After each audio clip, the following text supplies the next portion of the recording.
सोलापूरमध्ये जागोजागी अतिक्रमण असल्याचं चित्र पाहायला मिळतं। मग कोणतेही फुटपाथ असतील किंवा रोडही लोकांना कळत नाहीये। येण्या जाण्याचा रस्ता सुद्धा अतिक्रमण इतक्या मोठ्या प्रमाणात या रस्त्यांवर केलं गेलंय। पण विजापूर रोडवर नुकतीच एक महत्त्वपूर्ण मोहीम राबवण्यात आली, ती अतिक्रमण हटवण्यासंदर्भातची।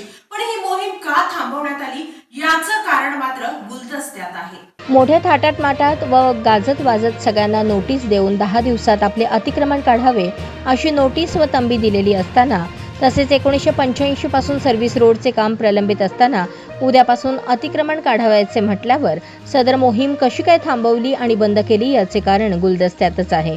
परंतु ठाणे, उल्हासनगर, नाशिकमधील अतिक्रमण बिनधास्तपणे काढले जात आहेत।